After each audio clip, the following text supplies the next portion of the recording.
Hi everyone, I am Heather, and I want to welcome you to Magnificent Authors Podcast, brought to you by Magnificent Mamas.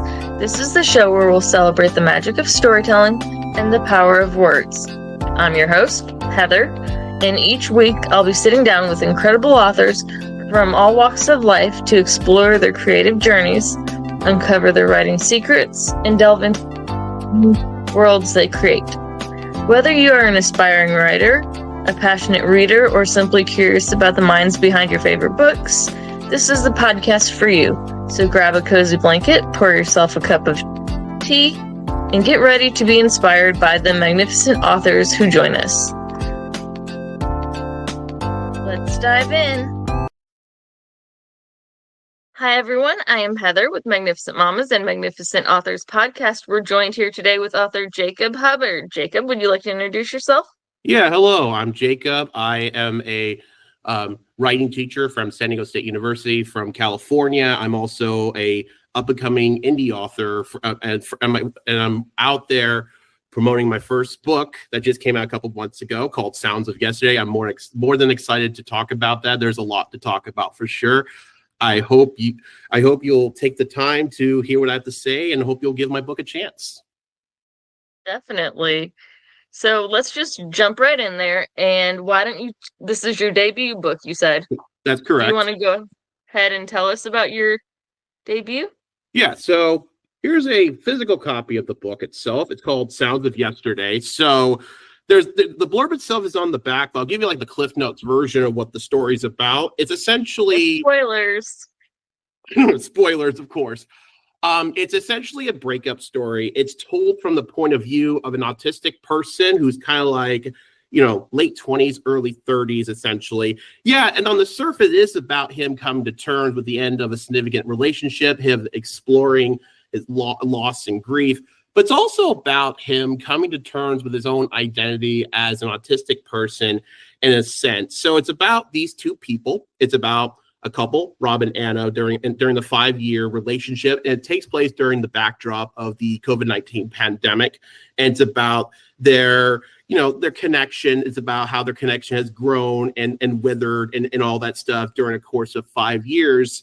And the book itself is told from Rob's perspective as he reflects on this relationship, as he comes to terms with the end of it. And in the process, it forces him to come to terms with significant traumas and insecurities from his past and really come to grips with how he understands himself as an autistic person in today's neurotypical world. So that's the gist of what Sounds of Yesterday is about. It's about how the past affects our understanding of the present and how it affects the way we grieve significant loss and trauma, and how we understand what empathy looks like through a neurotypical lens, essentially. I'm going to say right now, I love that you're having a main character and even just somebody in your book that's autistic. And it's something that I feel like it's being talked about more. Mm-hmm. But even any other disability type of thing, it's not in enough books. The characters aren't, if that, I'm not sure how to word that right. Nope. So I'm epileptic.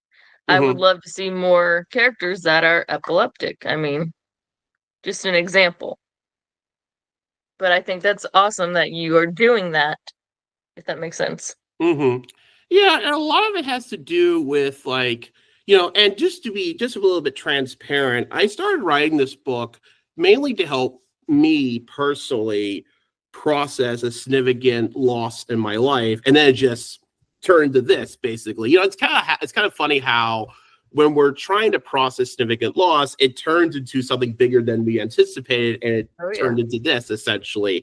And I can definitely agree with you that in terms of like mainstream literature that comes out today, a lot of times when we look at stories through a neurotypical perspective, oftentimes it's not really represented in a more comprehensive perspective. Now, to be clear, I am not saying that this is the definitive perspective on neurodiversity. It's just one perspective. But I think you raise a very important point about how in a lot of today's literature, there's not a whole lot of literature that covers ground on stories like this, where it's told from someone who has that lived experience from on the autistic spectrum, or whether or not they're neurodivergent or all stuff. Again, a lot of, again, if you think about like stories from the past, like whether movies or TV shows, half the time it's mostly from a neurotypical's perspective and how the neurotypical, it has to learn to cope with someone's disability. And we've seen that narrative so many times. A very famous example is Rain Man from the 1980s, where, you know, Tom Cruise character has to learn to come, you know, really connect with his brother Raymond. Again, we've seen that story so many times. What about the other shoe? And then also as well, there's this idea that when we're telling stories about neurodiversity, a lot of literature doesn't always focus on the idea that neurodiversity is a spectrum, and what one neurodivergent story is going to be different from another. And my hope with a book like this, that it would encourage those who are neurodivergent to tell their stories, so we could have much more of a wider pool of these type of stories that are out there, and not just stories about, oh, we got to learn to overcome disability, or we have to learn to work like that. No, we don't want that. You know, there's more. Our lived experience is not just about, you know, disability or our autism or our ADHD or whatever you want to put in there. Yep. I agree completely. Mm-hmm. And I think that's awesome that, you know, we're able to talk about that and you're able to write about that. Mm-hmm. Now, hopefully this isn't a personal question that you don't feel comfortable with, but what inspired you to write that? This story? Yes. To be honest, I lived it, you know, and I wrote it as a way to process my grief, you know? Well, I know that part, but I didn't know if the spectrum part was you as well, or just... It is me. Okay. I didn't know how to word that right. No, you're good. No, you're totally good. I would say yes, you know, and the best way I can describe, you know, I'm going to talk about Rob as a character for this book.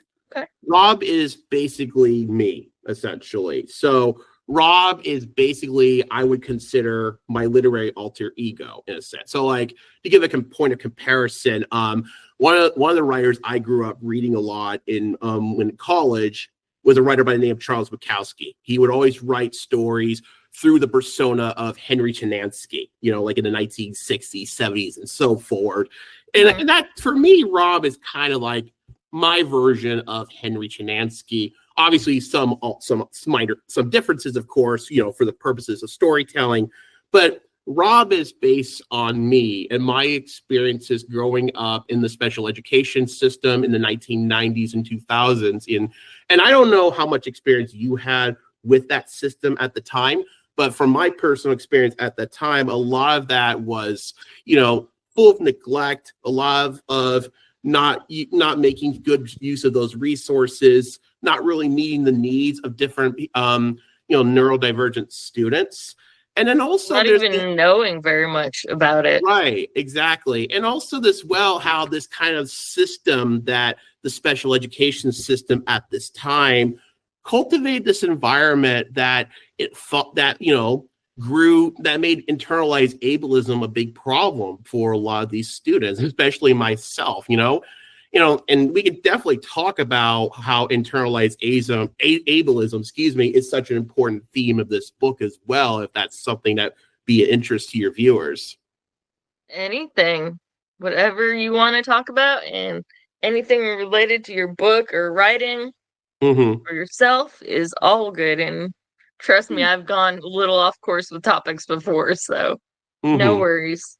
Yeah, I could definitely talk about that. So like, when we talk about this book itself, yes, on the back it says, like, for Sounds of Yesterday dives into the complex interplay between love and loss on the autism spectrum, unpacking the diverse ways empathy and emotional agency interconnect inside the neurodivergent world. And I think that's a good portion of the blurb to like dive into what I mean by internalized ableism. Now, and those who are not familiar with how special education works, or those who don't have experiences with special education, don't really always understand what the term ableism means.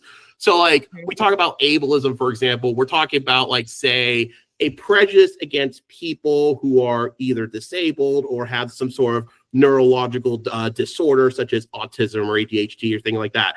Internalized ableism is the idea that, you know, like neurodivergent people or disabled people internalize a lot of these really negative beliefs about disability or anything like that. So a lot of like when we talk about, you know, this book about trauma, it's about how Rob's traumas and insecurities from that experience influence the ways he tries to come to terms with this grief, losing someone so important. And the book is all about trauma. I think it's important to talk about trauma because the book itself is diving into how trauma affects the way you grieve, how it affects the way you come to terms with losing someone so important, but also talks about how trauma can affect relationships on both sides of the coin. So like, for instance, here, yes, on the surface it is about Rob, but it's also about both of these people, Rob and Anna, how they bring in emotional baggage into that relationship in a way that kind of affects the way they interact with each other, how they relate to each other, and have that connection. I think one reviewer on NetGalley, again, I'm just going to paraphrase because I don't remember exactly how she phrased it. She talked about the idea how the book is about, you know, exploring the messy side of love, the way how love is not always about, you know, the perfect love, you know, all this stuff. It's about coming to terms with both the, you know, the great stuff about love, but also the messy side of it too, you know? And there kinda is. like that, kind of like how that poet, Khalil Gibran said, you know, speak to us of joy and sorrow. Your joy is your sorrow unmasked. And in order to really come to terms with grief, we have to acknowledge that joy and sorrow are two sides of the same coin. That's what Sounds of Yesterday is aimed to explore. You know, how to come to terms with grief, we need to recognize that joy has to relate to sorrow and vice versa. They're two sides of the same coin. Yeah, it makes sense. I mean, I'm not trying to go religious at all, but it's kind of like the whole heaven and hell thing. You can't have one without the other. Yeah, exactly. You know, that makes sense, you know? Definitely. Yeah. I mean, I can go on and on about this book as well, you know, and talking about like what that experience, you know, exploring love and identity through a neurodivergent lens is like. And that's what this book hopes to present, you know. And there's going to be, you know, people that are going to pick it up that are neurodivergent, that are going to relate. And that's what is wonderful about your book. And, you know, wonderful about you opening up and sharing that and connecting with other people. Yeah, and exactly, you know, and I've had some people tell me I've been like brave to put this book out there, and I mean, that's one way of looking at it. I don't know if I would go that route, but hey, people want to say what they want to say, of course. I wanted to put this story out there because I feel like it's a story worth telling. I do think Rob and Anna's story is worth telling, essentially, you know, and I have no doubt that there's going to be people who's going to relate to both characters, how they, you know, how they relate to each other, how real life relationships is not like a Colleen Hoover book or anything like that, or any of the rom-coms or stuff like that. You know, love it's about coming to terms with both the great things of it, but also the not so great. It's about recognizing that love is a complex, messy endeavor, you know, and for many people, we don't always see that perspective through a neurodivergent lens. And I'm hoping that people will read this book and see there is other stories about love that we don't always see. It doesn't always have to resort in a, happily ever after like that. And Not one of the always things like about that. yeah, and one of the things about the book that I was hoping to get across is this idea that love doesn't have to be permanent to be meaningful. It's about it's about recognizing that even if it doesn't last forever, it's still beautiful, warts and all. Yeah, definitely. And Mm-hmm. it's important that you show that because especially for like females that grew up, 80s, 90s, 2000s, we grew up watching Disney movies and it's Mm-hmm. all the perfect, pretty falsehoods, you know, like everything isn't always perfect the way they portray. And little Mm-hmm. girls grow up expecting it to be perfect. Mm-hmm. If that Right, makes sense. exactly. Yeah, it makes complete sense for sure. Definitely. So, what genre would you say this falls under? I would say definitely literary fiction. I would say that, yeah, obviously, when we talk about literary fiction, it's a very broad genre. So I think it's a good idea to specify. It's literary fiction, but it's also like contemporary fiction. It has elements of magical realism because the book itself is told from Rob's perspective. At various times, when we try to understand Rob's processing in the world, how he comes to understand it, he internalized it in his head as a stage. It comes from the idea that autistic people tend to mask when they're trying to blend in with the neurotypical world. I take that visual metaphor to, literally in the book itself. Whenever we dive into Rob's head, he always imagines himself on a stage where it's meant to visually represent his internal world. Essentially, how does Yeah, he come to how does he come to understand the world around him, his own thought process, insecurities, and him trying to process the world around him, essentially. that's important for sure. And I think the people that don't deal with um, neurodivergent and people with disabilities, especially the ones that you can't tell from the outside, Mm-hmm. I hope this is kind of eye-opening for them as well. Yeah, exactly. And then when we talk about a disability, yeah, autism is a disability. It affects the way we connect with others. It affects our social cues. It affects the way we interact with others in a way.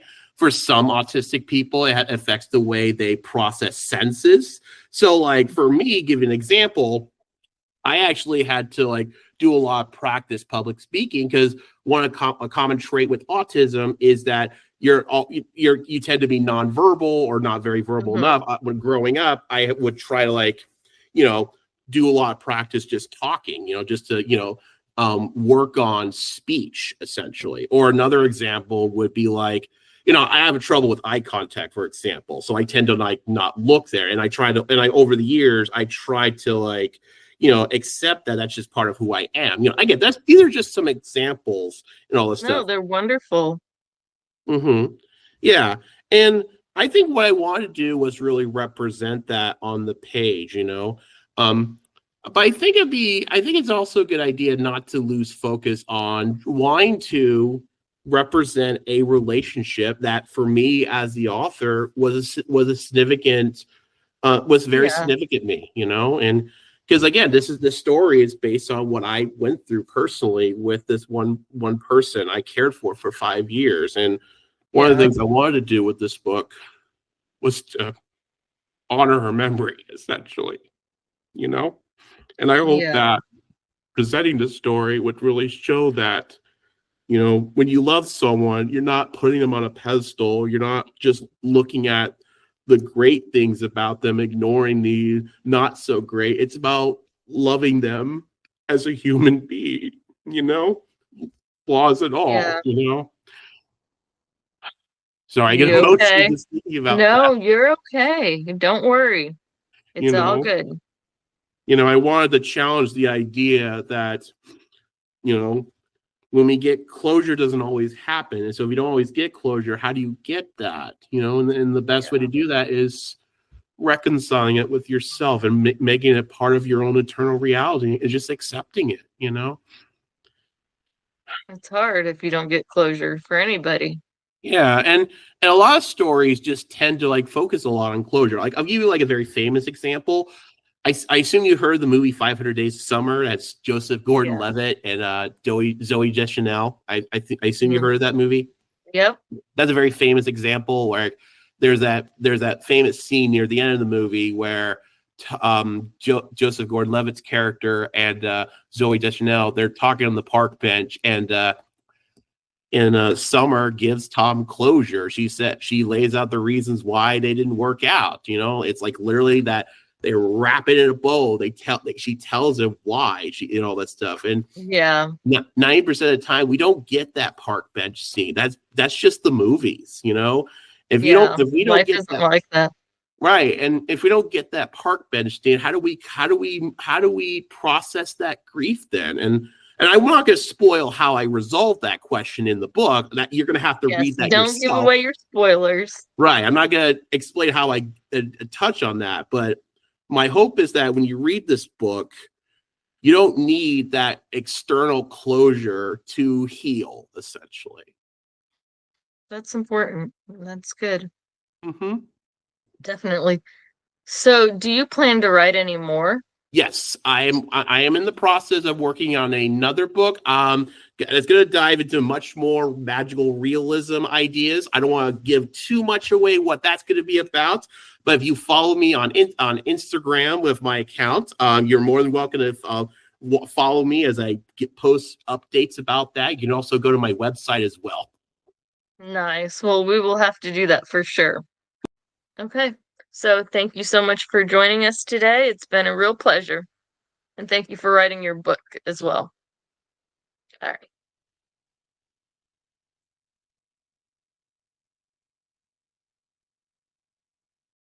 And that's a wrap on another episode of Magnificent Authors Podcast. Thank you so much for joining me today. It was a pleasure to share another inspiring conversation with a talented author. If you enjoyed this episode, don't forget to subscribe to Magnificent Authors Podcast so you don't miss any of our upcoming conversations with amazing writers. And be sure to check out Magnificent Mamas on our website, which is www.magnificentmamas.us, or on our Facebook page for more inspiring content from incredible authors. I'd love to hear your thoughts on today's episode. What resonated with you the most? Head over to Facebook or leave a comment on our website and let me know. Until next time, keep reading, keep writing, and keep those imaginations soaring.